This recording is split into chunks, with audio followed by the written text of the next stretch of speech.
무엇을 바라보는가라는 제목으로 하나님 말씀 전하겠습니다. 예전에 유행했던 코끼리를 냉장고에 넣는 방법, 이런 유머가 있었습니다. 코끼리를 냉장고에 넣는 방법 아시나요? 코끼리를 냉장고에 넣는 방법.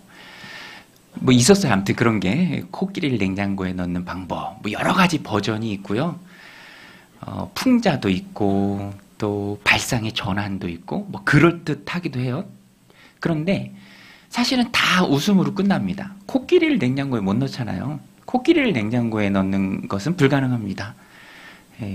예전에 저희 목회자 수련회 갔을 때 뭐 그런 얘기가 나와서 보니까 목회자 버전도 있더라고요. 목회자 버전. 담임 목사님이 코끼리를 냉장고에 넣는 방법. 부목사한테 시킨다. 근데 뭐 이게 불가능한 얘기니까 그런 얘기도 뭐 얼마든지 재밌게 주고받을 수 있는 거예요. 불가능한 게 전제되기 때문에 웃음으로 끝날 수 있는 겁니다. 코끼리를 냉장고에 넣는 것 같은 일을 그런데 오늘 주님이 제자들한테 시키세요. 그게 뭡니까? 빈들에서, 광야죠. 아무것도 없는 그 빈들에서 남자만, 여기서 남자는요, 성인 남자를 말합니다. 이제 성인 남자, 원어상 성인 남자를 가리켜요. 그러니까 뭐 좋게 봐도 1만 명은 넘었겠죠. 여성과 아이들 다 합치면 당시 실업률이 굉장히 높았다고 해요. 그러니까 이제 며칠씩 예수님 막 따라다니는 거예요. 일도 없고 하니까. 그 빈들에서 그 수많은 사람 어떻게 해야 하나 했을 때 먹는 것에 대한 문제죠. 예수님께서 제자들에게 말씀하십니다. 코끼리를 냉장고에 넣는 것 같은 그런 당혹감을 느꼈을 거예요. 제자들은 너희가 먹을 걸 줘라. 너희가 먹을 걸 줘라. 그렇게 많은 사람들이 있는데 어떻게 하다가 그런 말씀을 예수님이 하셨을까? 오늘 배경을 좀 살펴보면은 제자들이 전도여행 갔다가 돌아온 시점에서 승리의 감격이 제자들 안에 가득했습니다. 막 기쁘고 즐거워요. 우리도 기쁜 일 또 즐거운 일 있으면 나누고 싶잖아요. 예수님과 나누고 싶었습니다. 그 마음을 알고 예수님이 조용한 벳세다라는 좀 한적한 곳으로 떨어져 있는 곳으로 제자들을 데리고 갑니다. 그런데 문제는 어떻게 알았는지 거기까지 사람들이 알고 따라온 거예요. 예수님은 그 사람들 나무라지 않으시고요. 다 영접하셨습니다. 그리고 하나님 나라의 일을 이야기해 주셨고 고쳐야 될 사람들은 고치셨어요. 이제 사역을 하신 것이죠. 그렇게 하면서 해가 떨어집니다. 제자들은 그 과정을 이렇게 지켜보면서 마음이 불안한 거예요. 예수님하고 좀 단둘이 있는, 우리하고 예수님만 있는 그 시간을 좀 갖고 싶은데, 빨리 이야기하고 싶은데, 나누고 싶은데, 예수님은 사역하고 계시고 그 가운데 동안에 해는 떨어지고 사람들은 줄여 있고 여기는 광야고 빈들이고 먹을 것은 없고. 그때 예수님께 제자들이 말하는 거예요. 예수님, 시간이 늦었습니다. 먹을 것도 없습니다. 여긴 빈들입니다. 사람들 다 돌려보내서 두루 촌이나 마을로 들어가서 먹을 것을 얻게 하시죠. 이렇게 예수님께 요청을 합니다. 그런데 예수님의 요청 가운데 아마 제자들이 기대하는 것은 예수님의 동의죠. 동조하시는 것. 그래, 맞다. 시간이 벌써 이렇게 됐네. 여기는 광야고 먹을 것도 없고 한참 떨어져 있으니까 이쯤에서 마무리하고 사람들 보내서 하면 좋겠다라고 하실 것을 기대하고 예수님께 그런 요청을 드렸지만 아까 말씀드린 코끼리 냉장고에 넣는 것 같은 그런 불가능하게 보이는 일을 예수님이 제자들에게 지시하십니다. 너희가 먹을 것을 줘라. 너희가 먹을 것을 줘라. 여러분, 걱정 속에서 이 말을 들으니까 제자들은요 더 당황했을 거예요. 여기서 어떻게 먹을 것을 줄 수 있는가. 그래서 제자들은 자신들은 할 수 없음을 말합니다. 여러 가지 이유를 대어 떡 5개, 물고기 2마리밖에 없습니다. 먹을 것을 사오지 않고는 방법이 없습니다. 불가능하다는 거죠.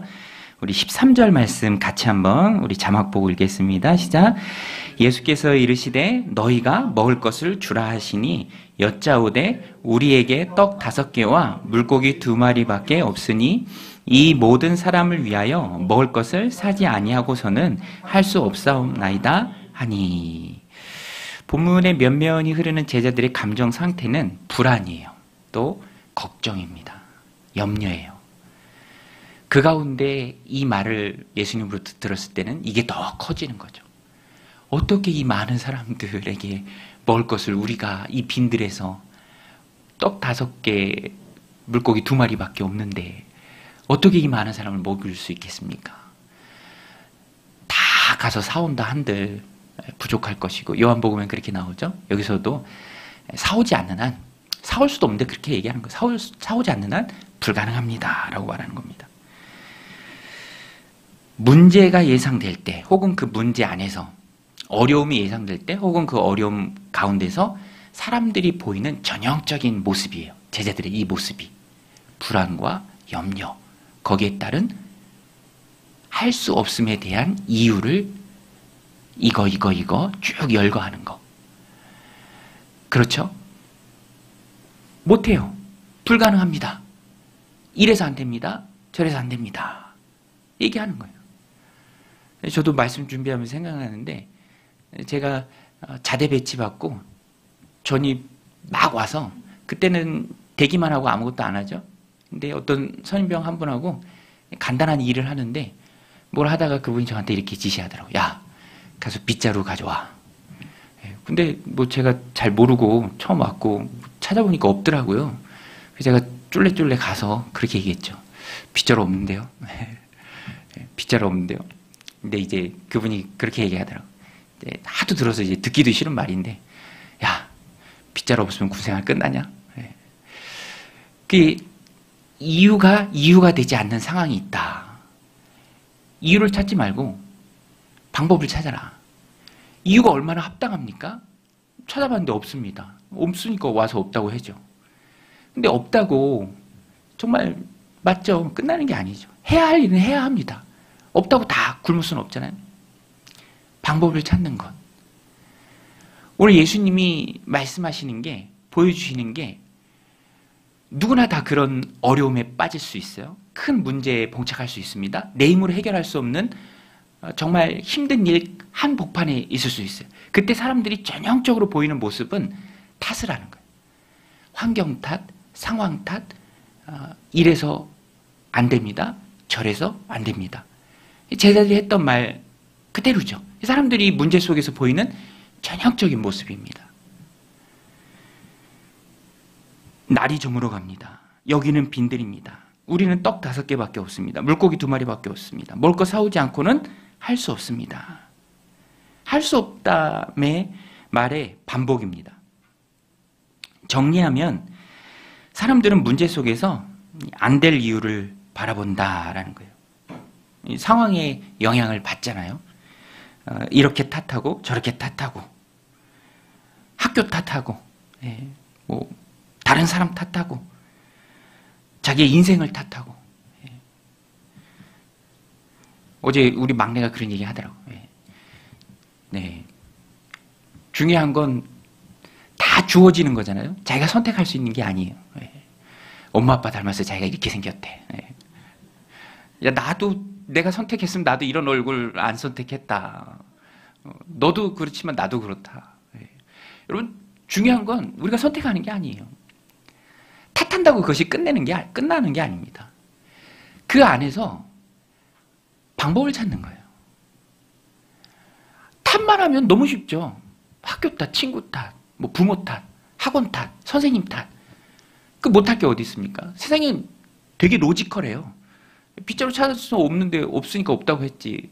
뭐 그거 없는 거 어떻게 해요? 근데 그걸로 끝나는 게 아니다라는 거예요. 주님이 이 본문을 통해서 말씀하시는 것은, 그래서 제자들에게도 한번 해보라. 너희가 한번 먹을 것을 줘봐라. 이렇게 말씀하신 거예요.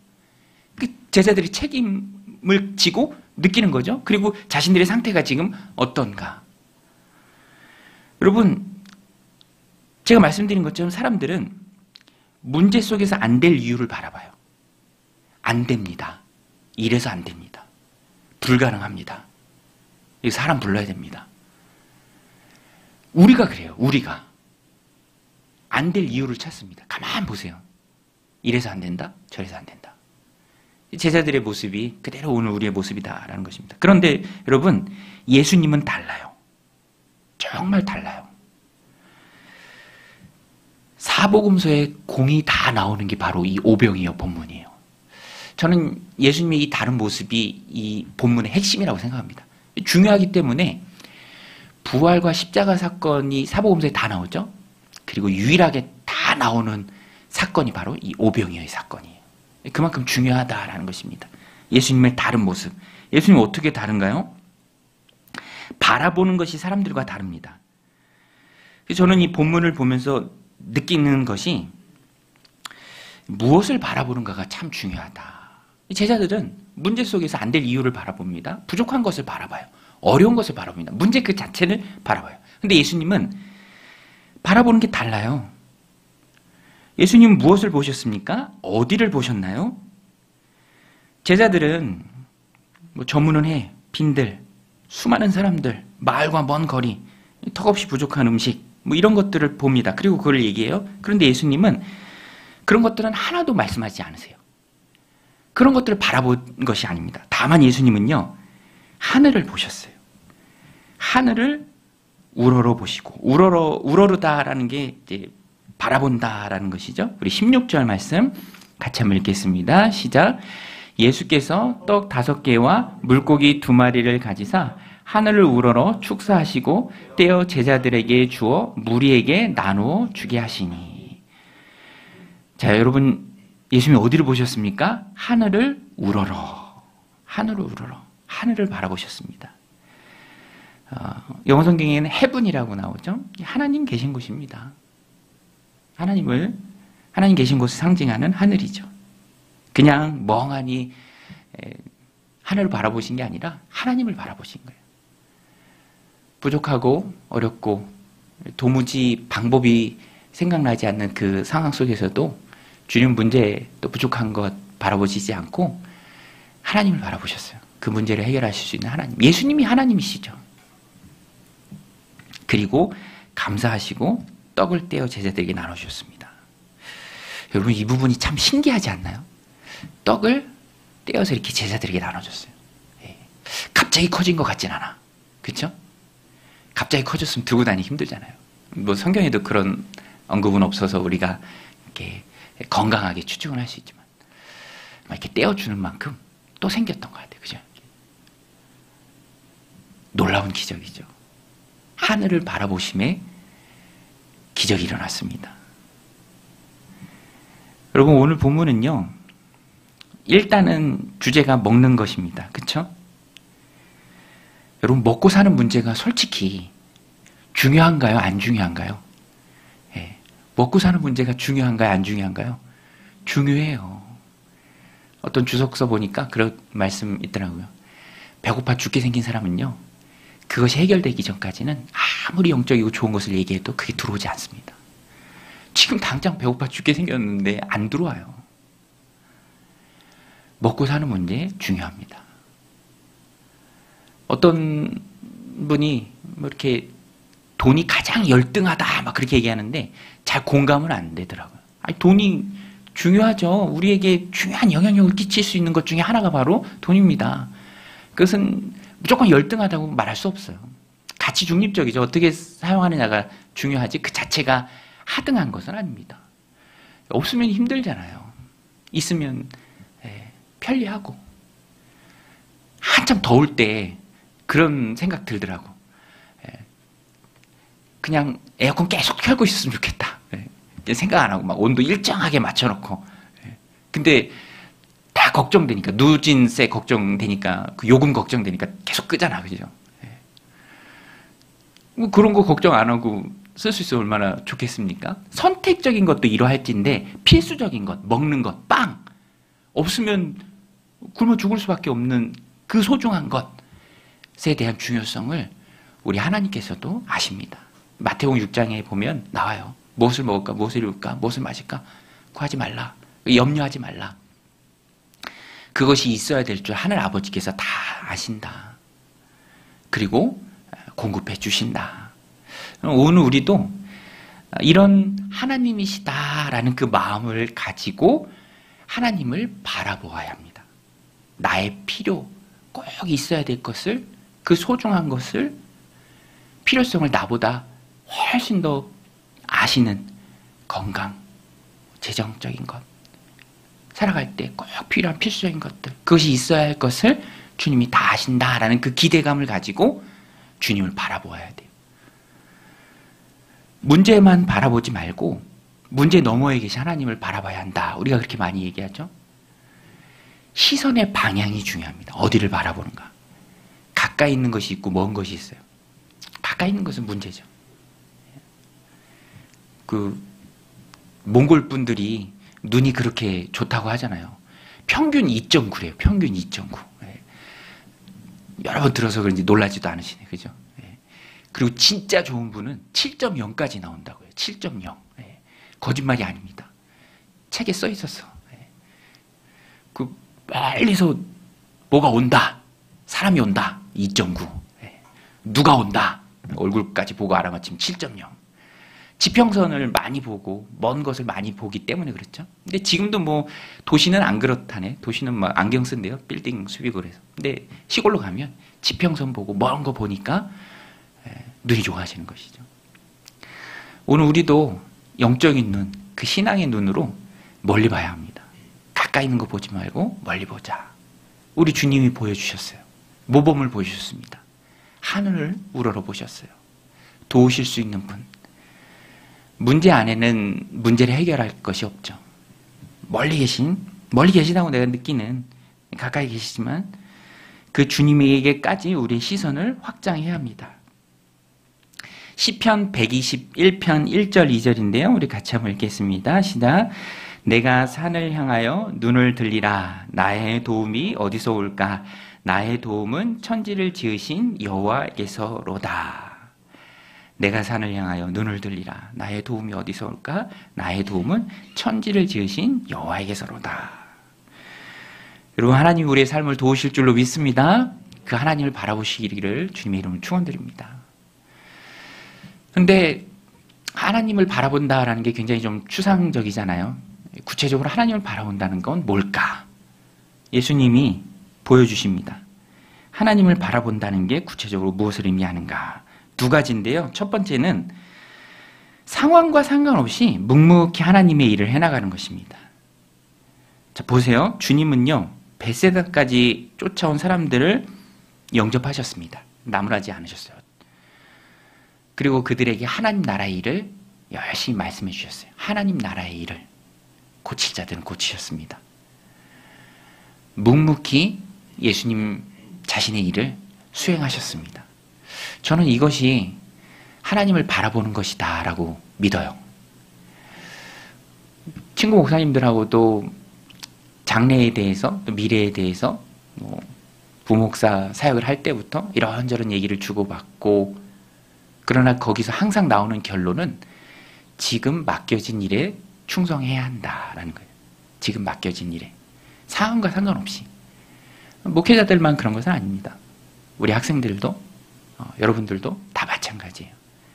내게 맡겨주신, 하나님 내게 맡겨주신 그 하나님의 일을 묵묵히 수행하는 것. 상황과 상관없이. 그때 하나님께서 그 사람을 도우십니다. 마태복음에서도 말씀하잖아요. 너희는 먼저 그의 나라와 그의 의를 구하라. 그러면 이 모든 것을 너희에게 더하시리라. 방해받으셨지만, 계획이 틀어졌지만 주님은 묵묵히 자신의 일을 감당하셨습니다. 주어진 상황을 수용하셨어요. 우리 10절 말씀인데요. 11절 말씀 우리 같이 한번 장화보고 읽겠습니다. 시작. 무리가 알고 따라왔거늘 예수께서 그들을 영접하사 하나님 나라의 일을 이야기하시며 병 고칠 자들은 고치시더라. 여러분, 혹시 어려운 문제 한가운데 있습니까? 기도가 필요한 상황 가운데 있나요? 이걸 어떻게 돌파하지? 뚫고 나가지?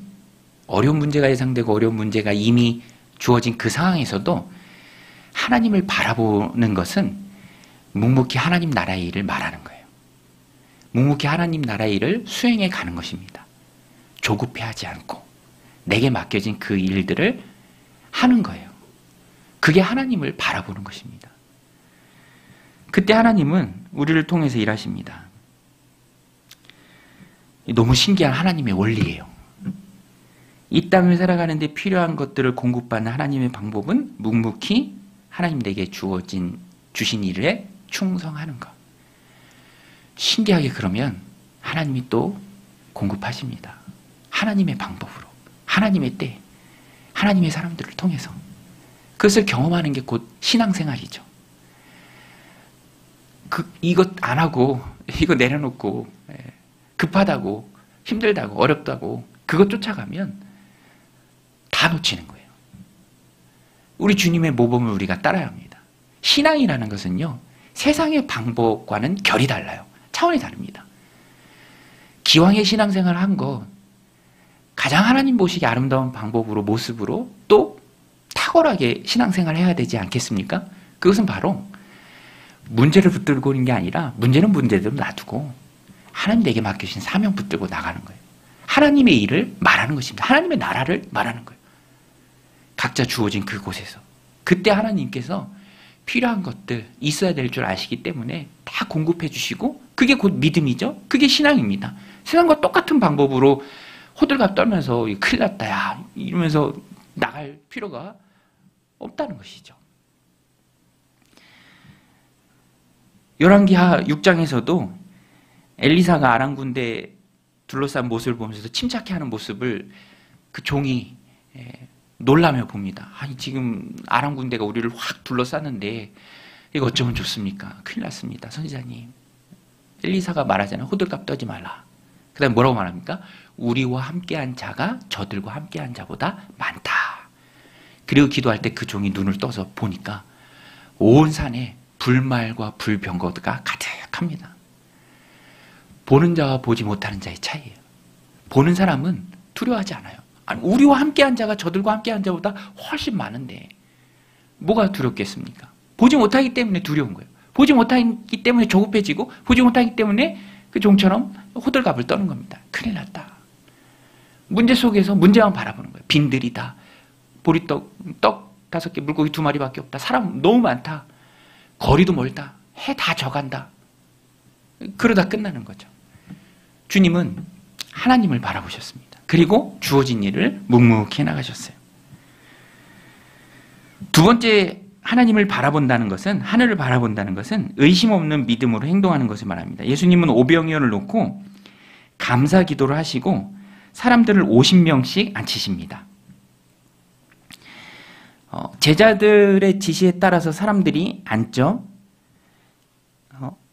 이게 식사 대형입니다. 식사 대형. 아직 아무 일도 일어나지 않았지만 사람들을 식사 대형으로 앉히시는 믿음의 담대함. 그것이 오늘 본문의 놀라운 광야의 만찬으로 이어진 것입니다. 우리 14절, 15절 같이 한번 읽겠습니다. 시작. 이는 남자가 한 5,000명 되밀어라. 제자들에게 이르시되 때를 지어 한 50명씩 앉히라 하시니 제자들이 이렇게 다하여 앉힌 후 예수님이 50명씩 앉히라. 남자만 5,000명이니까 훨씬 더 많았겠죠. 식사 대용으로 앉히십니다. 또 이렇게 일을 효율적으로 하기 위한 요소도 포함됐을 수 있을 것 같아요. 여하튼 아무 일도 일어나지 않았지만 예수님은 앉히셨습니다. 그리고 하늘을 우러러 기도하신 거예요. 축복하신 것입니다. 감사한 것이죠. 감사. 여러분 미리 감사라는 말 아시죠? 미리 감사. 될 줄로 알고 감사. 이게 참 중요한 것 같아요. 믿음의 확고함이 있고 내 안에 확신이 가득하면 하나님 앞에 맡긴 마음이 분명하다면 마음에 긴장이 없어요. 떨지 않습니다. 맡겼으니까.